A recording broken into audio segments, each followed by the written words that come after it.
model pemeriksaan informasi itu filsafatnya itu adalah kognitif bergabung dengan konstruktivistik, karena dia memainkan otak itu. Otak yang menjadi dasarnya.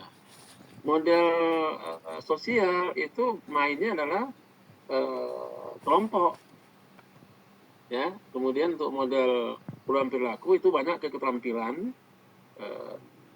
itu filsafatnya biophilistik, ya, stimulus respon. Umumnya kita yang perubahan perilaku selalu ada stimulus respon, conditioning dan lain-lain. Nah, khusus untuk model individual itu humanistik filsafatnya. Biasanya teori utamanya adalah Gestalt dan teori motivasi. Untuk pembelajaran-pembelajaran misalnya di SBLB, MPLB, itu humanistik, itu agak spesifik dia, tergantung kebutuhan individunya.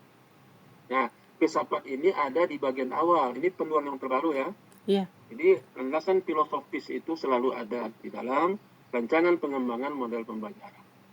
Kemudian kita melihat tadi kan Bu Mimi kalau salah pengembangan model PJBL ya. Iya Pak.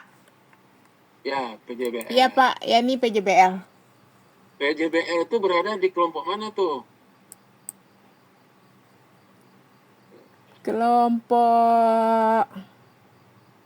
Nanti lihat lagi apa? Iya. Itu pasti PJBL itu ada di kelompok pemrosesan informasi. Filsafatnya kognitif dan konstruktivistik. Nah, teorinya dari filsafat kognitif itu banyak teorinya. Ya, ada kognitif Brunner. Ya, ada kognitif, nanti di buku saya akan datang itu ada, itu saya bahas semua itu. Sekarang tahun depan ya kena begitu sibuk hari ini, sebenarnya hampir selesai juga sih, tapi karena memang finishingnya belum sempat. Nah, nanti tahun depan itu ada buku pengembangan model pembelajaran judulnya. Ya. Ya Pak. Nah, nanti gunakan panduan ini, di mana tadi Pak Ramali juga menyatakan susunan dari kajian pustaka itu seperti yang Zikri sampaikan tadi, memang ada semuanya yang ada di judul. Tapi kalau khusus untuk pengembangan, ya, kita tidak perlu model pengembangan maksudnya, kita tidak perlu berlama-lama dengan teori, karena itu adalah untuk panduan bekerja kita gitu. Ya, kita di sana hanya menyatakan di bab 3 itu kita pilih ini kenapa, itu yang paling penting. Bukan model pengembangan ini baiknya, ini baiknya, ini baiknya.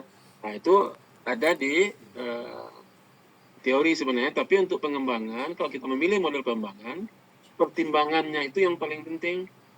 Misalnya tadi karena modelnya adalah model PJPL misalnya kan, maka model pengembangannya di situ harus ada penerapannya. Nah, untuk menerapkan model itu di sekolah, otomatis harus ada model pengembangan yang betul-betul memungkinkan kita untuk implementasi di sekolah gitu. Contohnya misalnya, kalau Bapak Ibu menggunakan 4D model, 4D model itu tahu nggak Zikri apa langkah-langkahnya? 4D. Kalau apa Prof? 4D. 4D.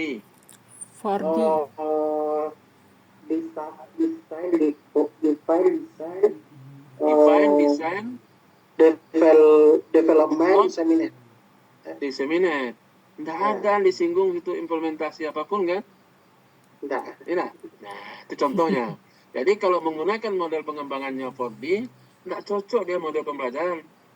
Tapi kalau kita membuat pengembangan model media misalnya, bisa saja gitu. Kan media banyak, bukan media pembelajaran.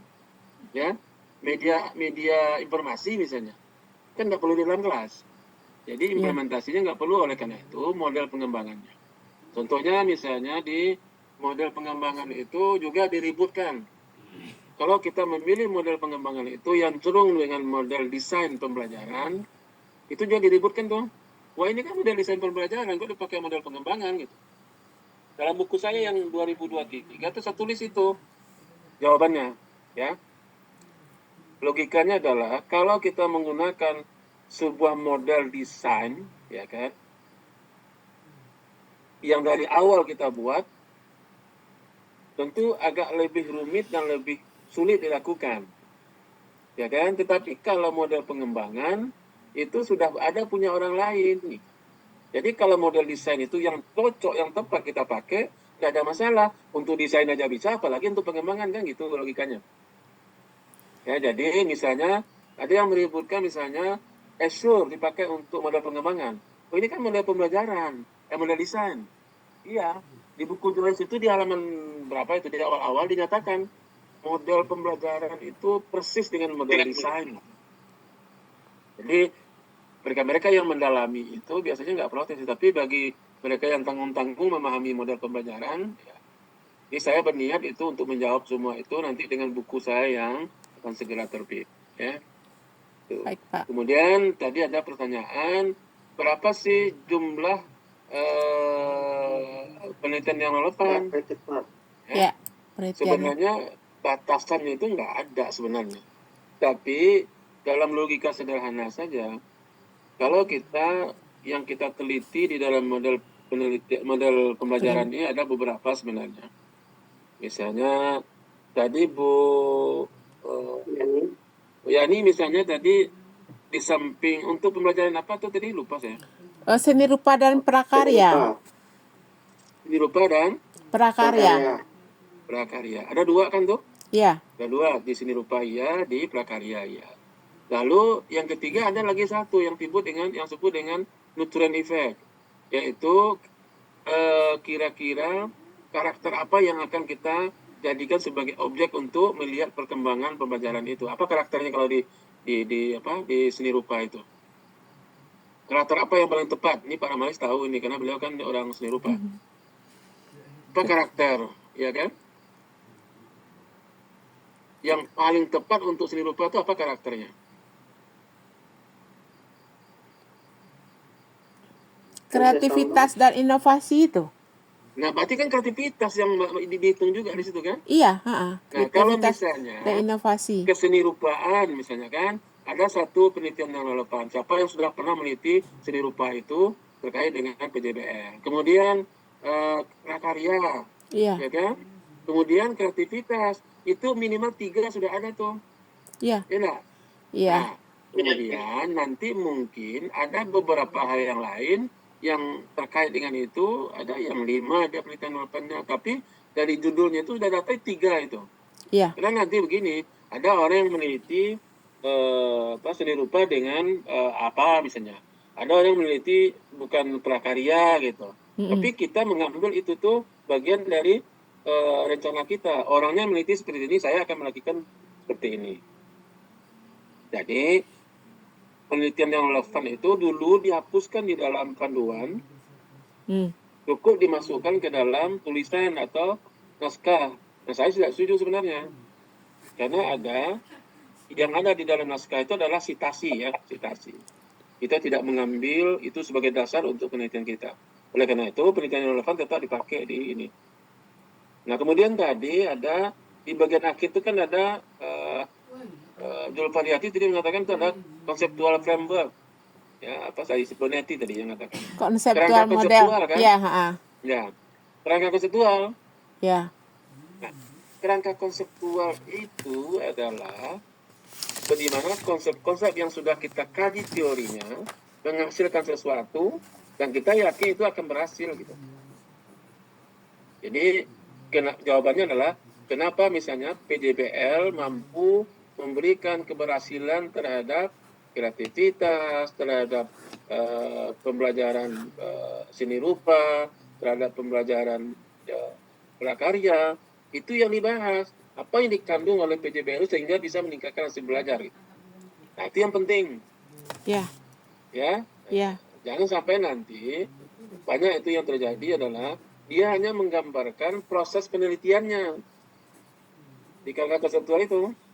Jadi jawabannya why, kenapa judul kita itu pembelajaran PJBL mampu meningkatkan pembelajaran seni rupa dan prakarya, termasuk kreativitas sebagai sikap, ya sebagai terapan. Nah, yang sekarang ada di panduan terbaru adalah selama ini kan kita di penelitian kuantitatif ada terakhir itu adalah hipotesis, ya. Hipotesis. Ya. Apakah itu ex post facto pakai itu eksperimental, itu selalu hipotesis saja. Nah, penelitian pengembangan tidak memberi kesempatan untuk hipotesis gitu. Karena dia produk kan. Oleh karena itu, di dalam panduan terbaru, itu ada namanya model hipotetik ada di situ.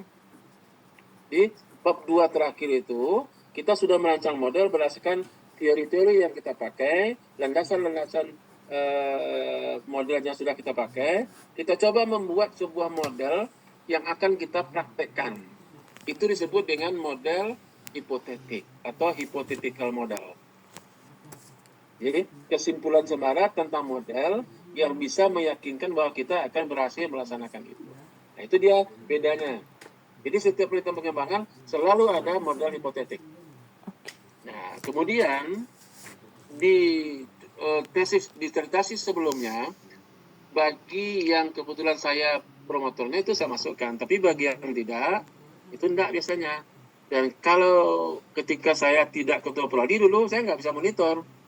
Sekarang saya monitor terus karena di ujian tertutup saya masuk. Selalu ada itu permintaan. Saya minta itu model hipotetiknya mana gitu. Karena kan model pembelajaran kan, jadi model itu dalam bentuk konsep, dalam bentuk kita konsep harus jelas tuh di planning activities-nya, kegiatan perencanaannya apa saja yang ada dari model yang perancang. Jadi ingat itu, model itu jangan hanya menampilkan sintaks saja, evaluasi saja, sistem sosial saja. Model itu 3 Bapak Ibu. Sama yang kita berpikir di Indonesia, model itu terdiri dari perencanaan pembelajaran, pelaksanaan pembelajaran, dan evaluasi pembelajaran. Evaluasi, 3 ya. itu harus masuk dalam satu model. Baik, Pak. Nah, dalam bahasa bukunya si Joyce and Well di edisi ke-7, dia bilang begini, ada di situ planning activities, kegiatan perencanaan. Yang kedua apa disebut? Implementing activities. Ya. Implementasi, kegiatan implementasi atau bahasa awaknya adalah pelaksanaan pembelajaran. Di bagian terakhir ada evaluasi. Namanya evaluating activities. Jadi kalau ibu bapak membuat model, selalu 3 itu harus dibuat. Di planning nanti buat juga. Bapak ibu kalau ngajar di perguruan tinggi misalnya ada RPS kan? Ya, Buat RPS, buat bahan ajar, ya, buat Buku model. ya. mungkin buat kontrak kuliah juga gitu. Itu ada kegiatan itu ada di planning. Nah, di implementing ada 4. Apa itu? Yang pertama adalah sintaksnya. Sintak itu kalau dalam pembelajaran biasa itu metode Bapak Ibu. Ya. Metode itu. Nah, kemudian ada sistem sosial ya yang bergabung di situ. Ada prinsip reaksi. Prinsip reaksi itu kan sebenarnya bagaimana Bapak Ibu memberikan tanggapan terhadap proses pembelajaran gitu. Apa yang Bapak Ibu sediakan. Nah, sistem pendukung itu bisa dalam bentuk hardware ya, laptop, LCD, bisa juga dalam bentuk kelengkapan sumber belajar, buku disediakan, ya nah. Kemudian jurnal-jurnal disediakan. Kemudian apa lagi? Mungkin kita punya diktat gitu. Jadi ini di sistem pendukung. Nah di evaluasi ada juga namanya, itu tadi yang saya sebut dengan Bu Yani, kalau dia instruksional, efeknya yang dievaluasi, itu adalah hasil belajarnya. Nanti Bu Yani dia hasil belajar mata kuliahnya, ya itu dihitung. Tapi ada namanya nutrient effect. Di buku Joyce and Well yang edisi terakhir, justru tambah banyak nutriennya. Nanti di buku saya ada itu saya buat ya nutriennya. Jadi bisa tadi kreativitas ya, apalagi Inovasi. inovasi gitu. Orang-orang seni rupa inovasi itu luar biasa. Misalnya saya dapat sebuah gambar sepeda misalnya kan. Lalu berpikir dalam pikiran saya bagaimana caranya saya membuat gambar sepeda itu menjadi tulisan basmalah misalnya. Kalau Bapak Ibu buka di Instagram saya itu banyak itu yang sudah saya tulis itu. Nah, kreativitas, inovasi. Apakah tingkat inovasi diukur juga untuk melihat apakah model efektif? Silakan saja. Yang penting nanti indikator-indikatornya bisa kita cari melalui rujukan. Jadi ada planning activities, ada implementing, ada evaluating. Evaluasi. 3 ini jangan sampai tidak ada, banyak sekali ya. Sampai admiral hasil itu dia mulainya cuma dari sintaks saja. Ya nyambung itu karena memang model itu adalah komprehensif. Jadi kenapa kita mengembangkan model? Karena semua sistem pembelajaran itu menjadi bagian. Bapak Ibu, model kan kita pelajari dulu, ya nah? Kalau kita mengembangkan model Toyota, maka semuanya harus kita kembangkan. Bannya harus membentuk Toyota, Kijang. Ya, tapi kalau kita mengembangkan bannya, itu beda. Jadi dalam model pembelajaran itu harus komprehensif kita, semua komponen pembelajaran harus menjadi sasaran untuk dikembangkan. Ya, mudah-mudahan nanti dalam minggu-minggu ini keluar di SK-kan panduan itu. Dan saya akan bagikan softnya kepada Bapak Ibu semua. Mudah-mudahan nanti juga saya akan coba membuat buku dalam bentuk buku digital. Mungkin ada di situ panduan-panduan, komentar-komentar dalam bentuk video. Ya, saya akan berikan itu. Ya, karena itu pekerjaan saya, jadi saya pengen juga panduan itu dibuat dalam versi lain gitu. Kepada mahasiswa disediakan gratis, tidak beli ya, tidak beli. Kenapa? Karena kita cuma ngirimkan saja. Oke. Ya, mungkin ada pertanyaan dari Bapak Ibu.